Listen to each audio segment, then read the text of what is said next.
La vida cristiana realmente es una vida de fe. Y es una fe que descansa en una persona, en Jesucristo.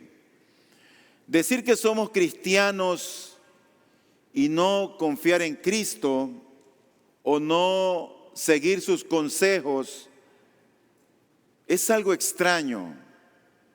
Realmente yo no creo que eso sea consistente con lo que Dios dice en su palabra.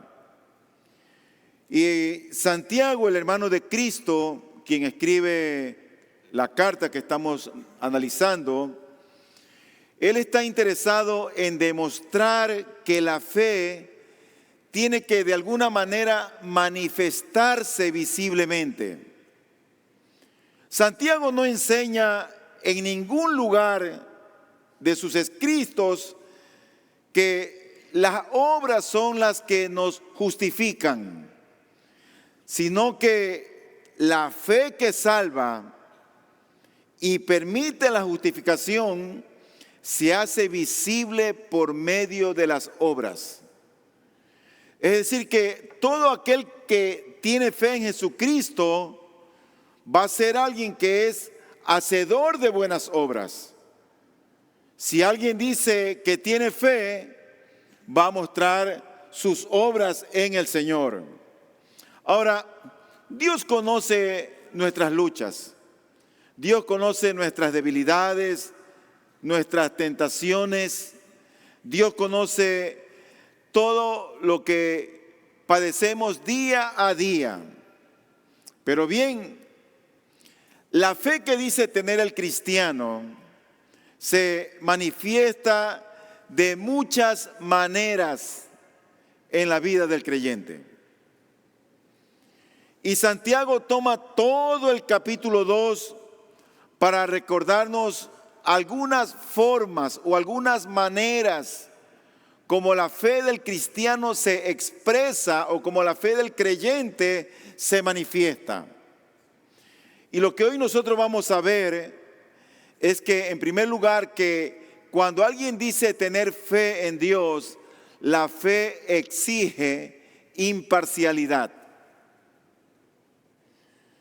El próximo domingo, si el Señor lo permite, estudiaremos que la fe evita las afrentas.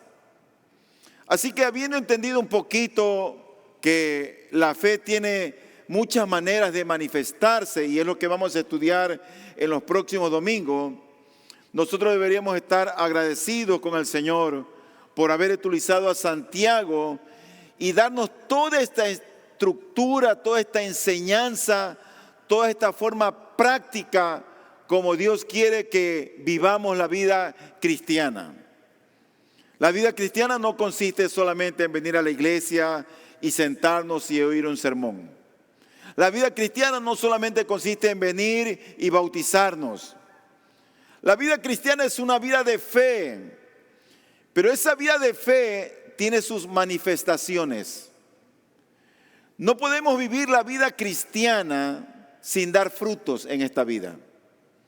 No podemos vivir la vida cristiana, o al menos no deberíamos de vivir la vida cristiana siendo infructuosos. Y yo doy gracias al Señor por su palabra, porque así como encontramos mucha teología en el libro de Romanos y en los escritos del apóstol Pablo y mucha enseñanza en los evangelios, Santiago nos dice, o Dios nos dice por medio de Santiago, mira, la vida cristiana hay que vivirla así, de esta manera, práctica. Y eso es lo que yo quiero ver con ustedes el día de hoy, que cuando alguien dice tener fe, es alguien imparcial. Y el único motivo para ser imparciales es porque Dios es imparcial. Él no está parcializado con nadie. A Dios no podemos venir y sorprenderlo y ponernos un atuendo o vestirnos tan elegantes para impresionar a Dios. Ni el título, ni el perfume, ni la ropa impresionan a Dios. Pero lo que a Dios sí le impresiona es un hombre y una mujer de fe. Pero esa fe se manifiesta cuando alguien es imparcial en esta vida.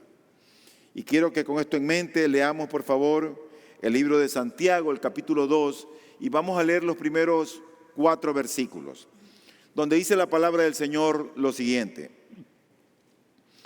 hermanos míos, no tengan su fe en nuestro glorioso Señor Jesucristo con una actitud de favoritismo. Porque si en su congregación entra un hombre con anillo de oro y vestido de ropa lujosa, y también entra un pobre con ropa sucia, y dan atención especial al que lleva la ropa lujosa, y dicen: siéntese aquí en un buen lugar, y al pobre dicen: tú estate allí de pie, o siéntate junto a mi estrado. ¿Acaso no han hecho distinciones entre ustedes mismos y han venido a ser jueces con malos pensamientos? Como dije, el título del sermón para esta mañana es: la fe exige imparcialidad. Y lo que vamos a ver es, versículo a versículo, sacar una enseñanza de eso, y luego al final vamos a ver una conclusión. Dice el versículo número 1: hermanos míos, no tengan su fe en nuestro glorioso Señor Jesucristo con una actitud de favoritismo. Una correcta relación con Dios exige necesariamente una correcta relación con el prójimo, que demanda, entre otras cosas, imparcialidad, no favoritismos. Y una de las grandes maravillas en el carácter de Cristo, una de las grandes de los grandes atributos del Señor es la imparcialidad con la que Él trató a los hombres y a las mujeres cuando estuvo en esta tierra. Es Dios mismo quien se ha encargado a lo largo de la historia de la humanidad de escoger a los pobres de este mundo. Es Dios quien los ha escogido. Y los que creemos en el Señor, no debemos de rechazar a los pobres que el Señor los ha escogido, a aquellos que también han creído en Él. Todo lo contrario, si el Señor escogió a un pobre para que crea en Él, ese pobre es mi hermano y mi hermana en Cristo. No importa cómo vista, no importa lo poco que tenga, lo importante es que Dios lo escogió. Y el texto del versículo 1 empieza con esta frase que es muy común en el libro de Santiago y dice: hermanos míos. Por ahí ya debemos nosotros de entender que esta es una carta que escribe Santiago para sus hermanos en la fe, para aquellos que estaban dispersos en el Asia, para aquellos cristianos que estaban siendo perseguidos. Es decir, que no es para el que está lejos de Dios, no es una carta para el inconverso, no es una carta para el impío, no es una carta para el que está desconociendo quién es Dios. No es una carta que está escrita para aquel que no ha nacido de nuevo. Si alguien está en esta mañana aquí y no conoce al Señor, tú tienes que saber que antes de aplicar esto, lo primero que tienes que hacer es rendir tu vida al Creador. Humillarte ante Dios y entonces después vas a cumplir esto. Por lo tanto, este es un mensaje para los redimidos. Y cada vez que Santiago dice él, hermanos míos, lo que viene a continuación es algo fuerte. En todos los versículos donde él da esta expresión, lo que viene después es algo fuerte.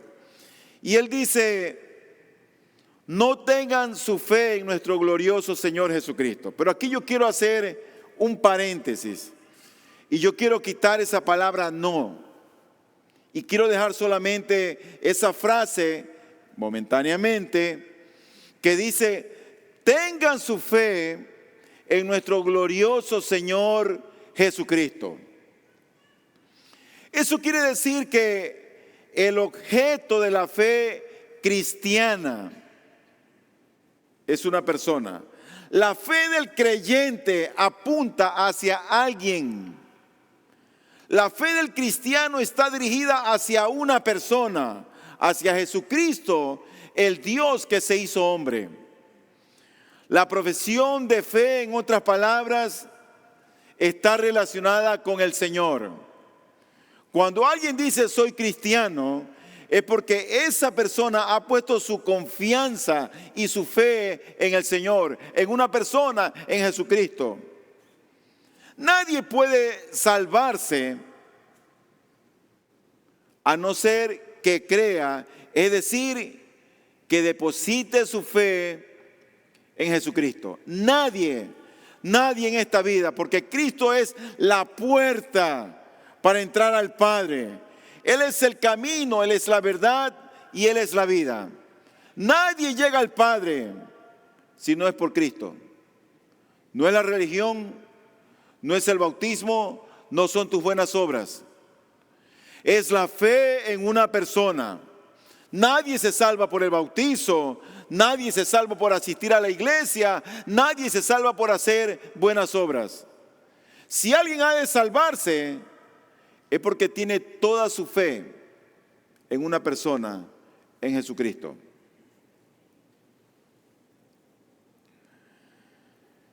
La fe del creyente, por lo tanto, debe estar cimentada en Cristo Jesús. Debe estar depositada en Él. Oye lo que dice el apóstol Juan en el versículo 36 del capítulo 3. El que cree en el Hijo tiene vida eterna, pero el que no obedece al Hijo no verá la vida, sino que la ira de Dios permanece sobre él. Por lo tanto, si tú eres alguien que eres indiferente a Jesucristo, si tú eres alguien que no ha rendido su vida a Él, oye este versículo, la última parte. La ira de Dios permanece sobre ti.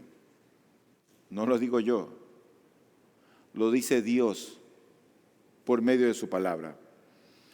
Pero también en Hechos capítulo 16, en el versículo 31, se presenta algo muy interesante con respecto a los apóstoles, a Pablo que estaba encarcelado.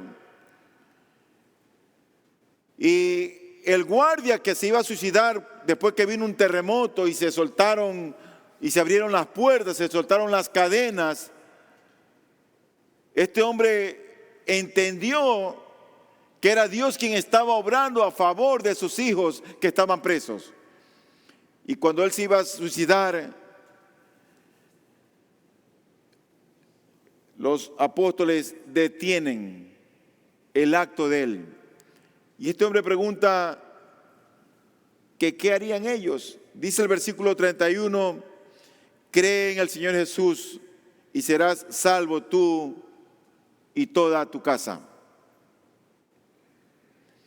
La fe depositada en el Salvador produce salvación. ¿Y por qué produce salvación? Porque como dice primera de Juan 5:12, el que tiene al Hijo tiene la vida. Y el que no tiene al Hijo de Dios no tiene la vida. Yo en mi consulta médica siempre tengo pacientes que son testigos de Russell. Y siempre hablo con ellas, si estoy ahí, tiene que creer en Cristo. Si usted no cree en Cristo, se va al infierno. Y hablamos y en verdad que estamos siempre hablando con estas personas. Y ellos dicen que siempre creen en Cristo. Pero la verdad que creer en Cristo es creer que Él es Dios. Creer que Él se hizo hombre. Creer que Él nos da vida eterna. Creer que allá en la cruz Él murió en mi lugar. Creer que su sangre derramada limpió mis pecados. Ellos dicen siempre, no, nosotros creemos en Él, pero no creen en Él para salvación. Puede ser que tú estés muy similar a ellos y que creas en Cristo, pero no lo ves como un salvador de tu alma. Puede ser que tú digas, sí, yo creo en Él, pero hasta ahí llegas. De pronto es una fe solamente intelectual que no ha descendido a tu corazón y a tu alma. Si esa es tu condición, estás en problemas. Te suplico por las misericordias de Dios que le pidas al Señor que te revele a Jesucristo como Señor y Salvador. Ahora, la verdadera fe no consiste, por lo tanto, en una aceptación intelectual solamente. Ese creer en Cristo Jesús, ese tener fe en Él, se debe de expresar en la práctica. Y esa manera de expresarse impulsa acciones concretas en la vida del cristiano. Como andamos aquí en la vida, es el producto de nuestra fe en el Señor. Y Jesucristo demanda que la fe en Dios el Padre sea la misma fe en Él.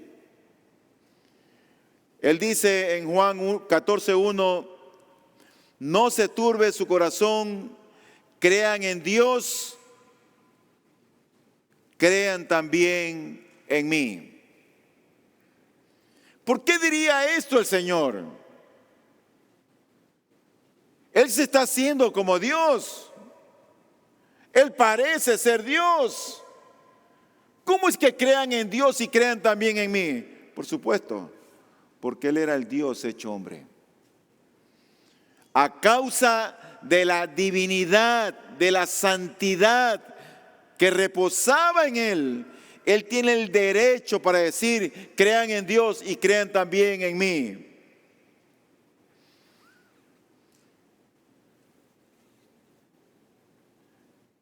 Por eso que a causa de esa deidad del Señor Jesucristo, es que aquí se le llama glorioso Señor. Como dice el versículo número 1, hermanos míos, no tengan su fe en nuestro glorioso Señor Jesucristo con una actitud de favoritismo.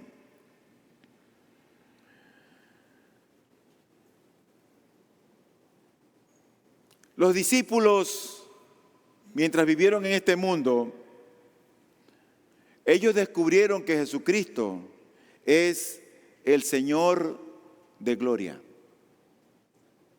De gloria. A veces no estoy seguro si entendemos todo lo que eso implica. Pero cada vez que nosotros doblamos nuestras rodillas, cada vez que nosotros le cantamos a Él, cada vez que escuchamos sus palabras o de una u otra manera le adoramos con las ofrendas, con nuestros cánticos, con un testimonio, con una buena acción, con obediencia, de múltiples maneras, debemos entender que lo estamos haciendo para aquel Dios glorioso que dejó los cielos y la tierra. Los discípulos descubrieron que Jesucristo es el Señor de gloria. En el versículo 14 de Juan 1 dice la Biblia, el verbo, o sea la palabra que era hablada en el Antiguo Testamento, dice, el verbo se hizo carne y habitó entre nosotros. ¿Y qué es lo que vieron? Vieron su gloria, vieron su grandeza, vieron su singularidad, su majestuosidad, vieron que era sin igual, lo vieron diferente a todos los demás, lo vieron sin pecado, vieron su bondad, su amor, su misericordia, vieron su gloria, gloria como del unigénito del Padre, lleno de gracia y de verdad. Ellos vieron a Cristo. Y el cristiano al día de hoy, aunque no lo ha visto físicamente, cuando pone su fe en Él, lo ve con los ojos de la fe. Y se aferra a sus promesas, se aferra a Cristo. No importa cuán dificultad haya en nuestra vida, cuánta enfermedad o escasez. Cuando el cristiano ha depositado su fe en Cristo, la ha depositado en el Dios de gloria. Pero el texto en la realidad lo que dice es: no tengan su fe en nuestro glorioso Señor Jesucristo con una actitud de favoritismo. Ya entendemos que nuestra fe debe estar en nuestro glorioso Señor Jesucristo, pero no va a estar nuestra fe en Él con una actitud de favoritismo. La fe en Cristo produce una consecuencia de vida que impide que el cristiano exprese favoritismo, discriminación o acepción de personas. Si alguien dice ser creyente, el cristiano no debe practicar el favoritismo ni la excepción de personas. Debe ser imparcial. Si hay favoritismo, eso sería contrario a la fe en Cristo. Dice Romanos 2:11, porque en Dios no hay acepción de personas. Y si en Dios no hay acepción de personas, ¿por qué tengo que hacerlo yo? Ahora, este favoritismo que se lleva a cabo se basa en la apariencia externa de la persona. Es la causa pecaminosa de quien tiene que en ciertas circunstancias tomar una decisión sobre alguien o emitir un juicio de valor, y lo hace favoreciendo a la persona por su posición, por su apariencia, por sus circunstancias o por su rango, en lugar de valorar sus condiciones intrínsecas. Ya de hecho, muchos años antes, el Señor había hablado sobre este tema y le había dicho a su pueblo en Levítico 19:15, no harás injusticia en el juicio, no favorecerás al pobre ni complacerás al rico, sino que con justicia juzgarás a tu prójimo. Aquí lo que Dios nos está enseñando por medio de Santiago es que la fe en Cristo es incompatible con el favoritismo.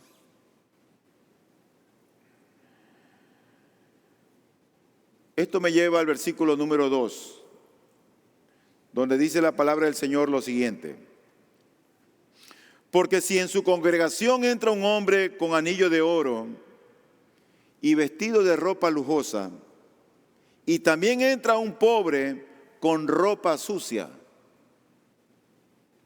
Este es un ejemplo que está dando Santiago. Supongamos que entra en la sinagoga de vosotros, de ustedes. La palabra aquí que dice congregación, en el original quiere decir sinagoga. Por lo tanto, nosotros entendemos que esa es una de las bases por la cual Santiago tiene un lenguaje muy antiguo de entre los libros del Nuevo Testamento. Y muchos autores concuerdan en que Santiago fue el primer libro que se escribió del Nuevo Testamento. Ahora, lo cierto es que a la sinagoga o a la congregación han entrado dos personas.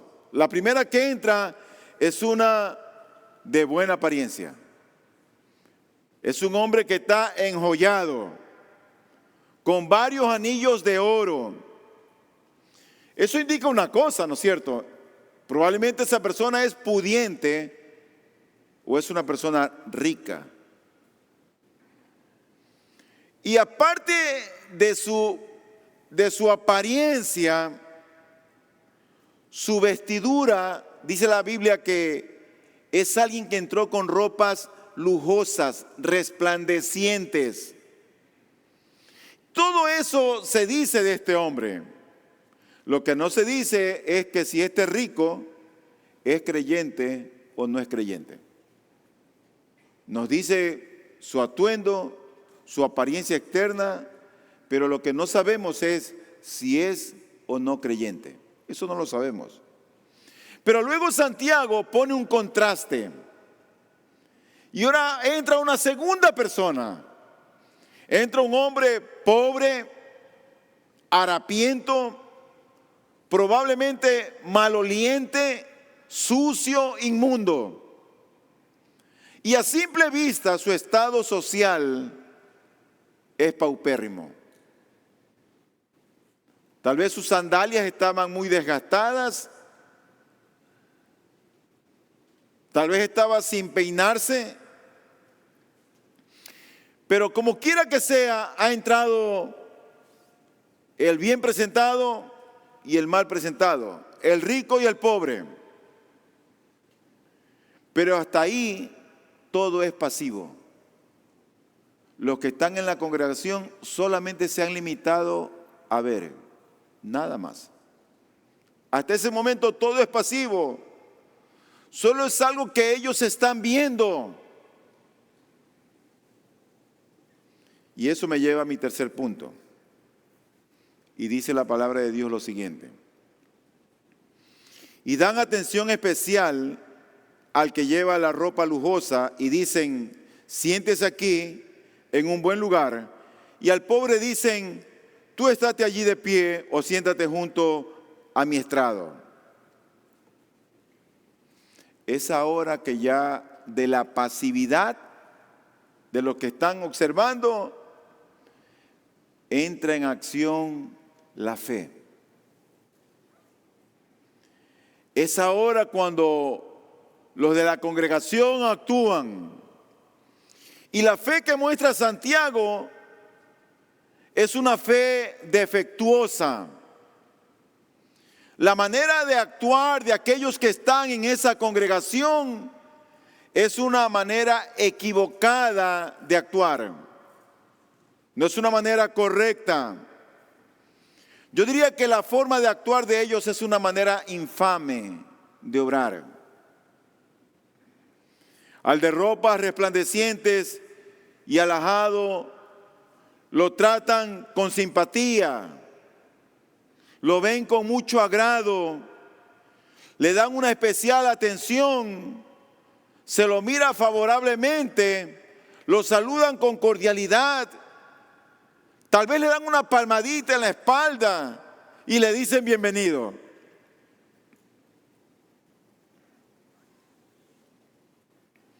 ¿Y quién lo está mirando así? ¿Quién es que obra de esa manera? Toda la congregación. Así dice el versículo. No es uno, no es solo el pastor, ni el diácono. Es toda la congregación. Si no, te vuelvo a leer el versículo. Y dan especial atención al que lleva la ropa lujosa. Y dicen, ¿quiénes? La congregación.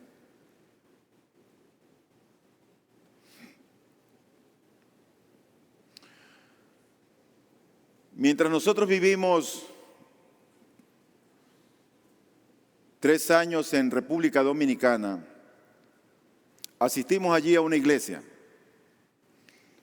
la iglesia bíblica del Señor Jesucristo. Y en los primeros días, mientras asistimos a esta iglesia, llegó un cantante famoso. Y él justamente se sentaba, estábamos sentados nosotros aquí, una fila, en la otra fila estaba esta persona siempre cantando. Pero yo tenía poco tiempo en la doctrina reformada y estaba viendo cómo los hermanos se conducían. Pero ese hombre famoso, nadie lo trató con favoritismo.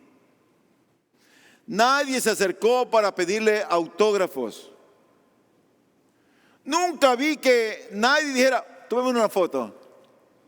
Nadie estaba así.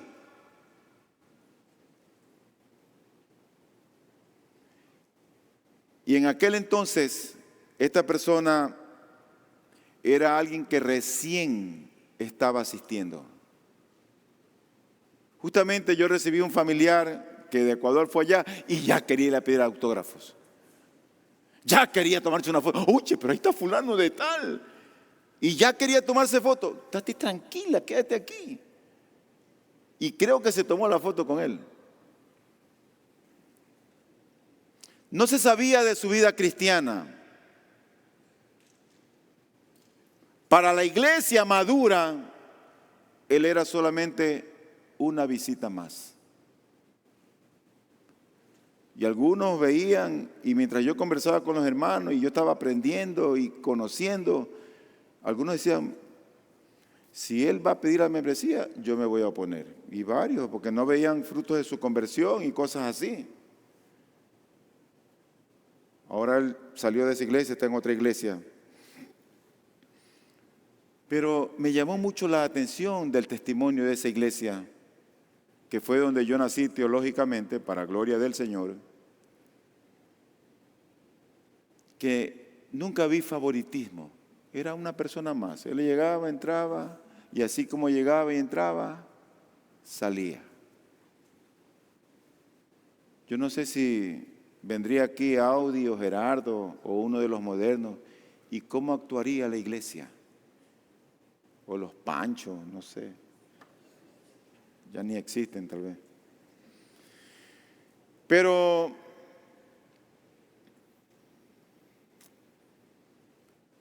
Santiago presenta un contraste porque ha entrado también un pobre.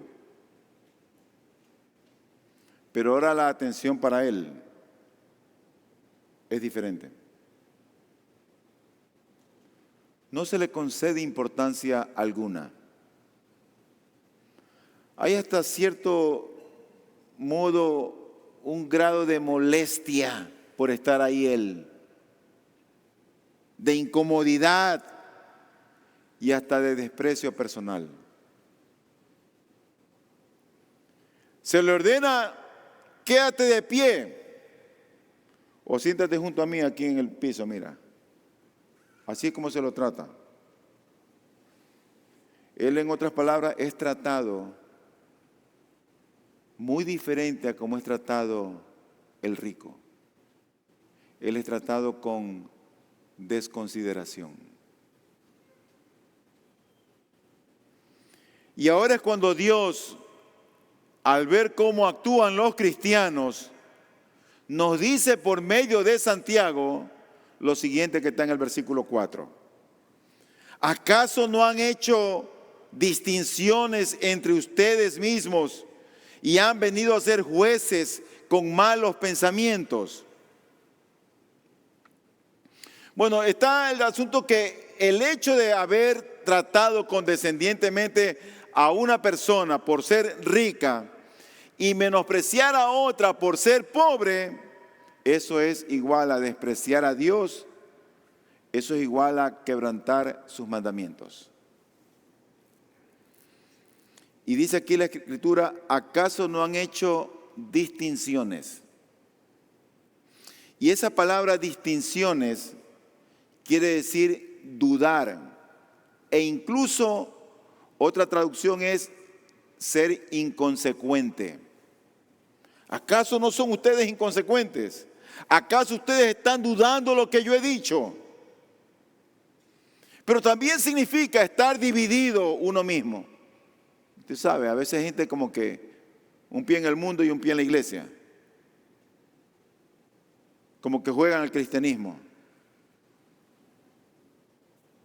Pero aquellos creyentes de los que describe Santiago, ellos eran inconsecuentes, en otras palabras, con ellos mismos, porque lo eran con la fe cristiana, afirmando ser seguidores de Cristo, afirmando ser creyentes, pero juzgando en una actitud diametralmente opuesta a la actitud que tendría nuestro Señor Jesucristo. Aquellos a quienes escribe Santiago, yo estoy convencido que estos eran verdaderos creyentes. Yo creo que eran cristianos. Pero siendo cristianos, no expresaban la realidad de su fe en la práctica. Y así hay muchos que son creyentes, pero en la vida no hay esa manifestación o esa expresión de la fe en quien dicen creer. Viven dudando, viven no obedeciendo, viven cuestionando, viven siendo parciales, parcializados, con favoritismos. A veces los padres también favorecen a unos más que a otros, ¿o no? A veces mami tiene la favorita. Para el Señor, cuando actuamos de esa manera, ¿sabes en lo que nos convertimos? En jueces. Pero jueces injustos, con pensamientos perversos. Y un juez en esa condición nunca será imparcial. ¿Sabes que yo creo que una de las personas que más aborrece la sociedad en este mundo, en todo el mundo, no son a los delincuentes, no son a los terroristas, no son a los narcodelincuentes? ¿Sabes a quiénes más aborrece la sociedad? A aquellos jueces que liberan a los delincuentes cuando ya han sido aprehendidos y ellos ven cualquier excusa y actúan de manera injusta liberándolo. ¡Qué gente tan despreciable! Alguien que ha obrado mal, que ha delinquido contra la sociedad, que ha muerto, que ha traficado, que ha violado. Viene un juez, no hallo causa suficiente para que esté retenido, y los libera. Esa es la persona que más se aborrece. Bueno, Dios compara a aquel que obra con favoritismo como esos jueces. Igualito. Entonces, esa discriminación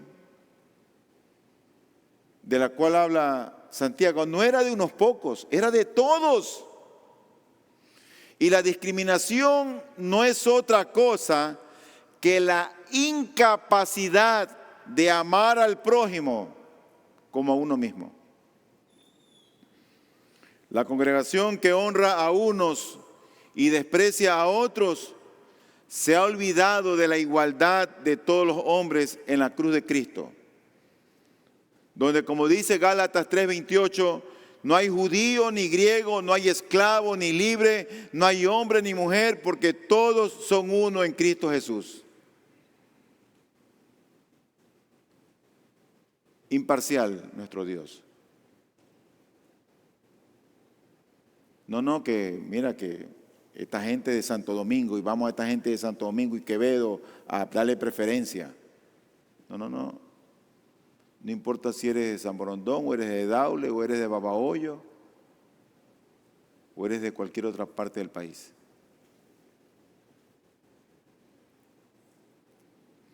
De hecho, el apóstol Pablo le aconseja a Timoteo y él le dice lo siguiente en el versículo 21 del primer capítulo de 1 Timoteo. Dice: te encargo solemnemente en la presencia de Dios y de Cristo Jesús y de sus ángeles escogidos, que conserves estos principios sin prejuicios, no haciendo nada con espíritu de parcialidad.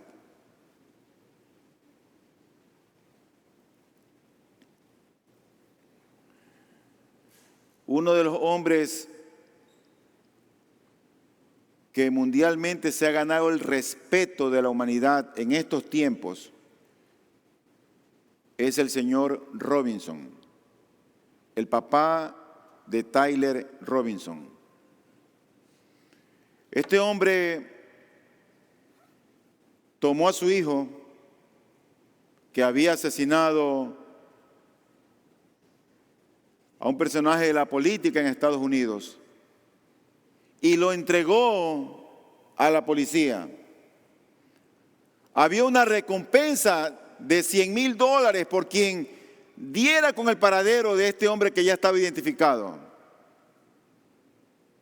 Y el papá no solamente lo entregó, sino que rechazó el dinero.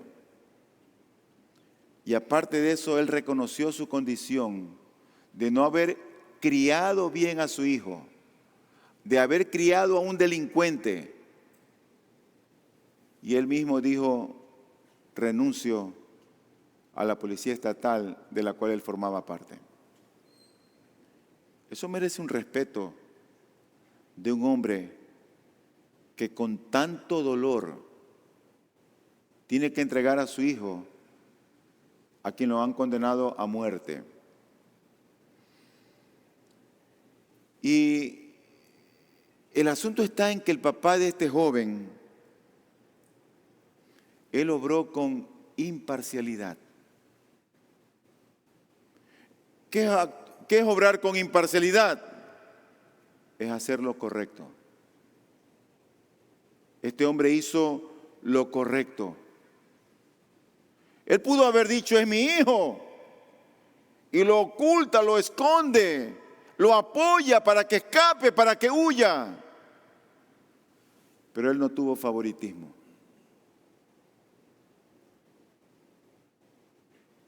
Él entendió que lo que él había sembrado tenía que cosecharlo. Y lo entregó a la policía, renunció a su cargo y rechazó el dinero. Quiero llegar a la conclusión de este sermón. Y mi conclusión es que quien actúa de manera parcializada, con favoritismo, o quien hace acepción de persona, siempre va a ser reprendida por Dios. Si un juez se ensaña con el pobre, se ensaña con el inocente y libera al delincuente, nos sentimos a veces impotentes de querer hacer algo, de poder hacer algo, porque la justicia no está en nuestras manos. Nosotros no somos jueces, pero hay un juez justo. Por lo tanto, cuando alguien obra o actúa con favoritismo, con imparcialidad, siempre va a ser reprendido por Dios. Dice la Escritura en Job 13:10: ciertamente Él los reprenderá si en secreto muestran parcialidad. La reprensión no va a venir del hombre. La reprensión va a venir del Dios que es justo, que es imparcial y que obra siempre de manera correcta. Mi segunda conclusión es que cuando alguien actúa con favoritismo o con parcialidad, o cuando alguien hace acepción de personas, debemos de saber que la sabiduría de Dios dice que eso no es bueno. En otras palabras, que eso no es correcto. Mira lo que dice Proverbios 24-23. También estos son dichos de los sabios. Hacer acepción de personas en el juicio no es bueno. Y en tercer lugar, ¿quiénes son los más despreciables en una nación? Lo dije, los jueces injustos. Cuando tú obras de manera parcial o haciendo acepción de personas o con favoritismo, te conviertes en un juez injusto y te vuelves despreciable. Dice Malaquías 2:9. Por eso yo también los he hecho despreciables y viles ante todo el pueblo. Así como ustedes no han guardado mis caminos y hacen acepción de personas al aplicar la ley. Es Dios quien se encarga de poner en su lugar a aquellos que obran con injusticia, que no hacen lo correcto, que juzgan con parcialidad, haciendo acepción de personas o con favoritismo. Digo esto porque tal vez alguno de ustedes va a estudiar jurisprudencia y tal vez llegue a ser juez. Y yo oro a Dios que seas uno de los jueces que hace justicia, conforme a derecho. Pero tal vez no estudies jurisprudencia. Y tal vez llegues a ser una madre con 3 o 4 hijos. O con 8 hijos como quería tener mi esposa.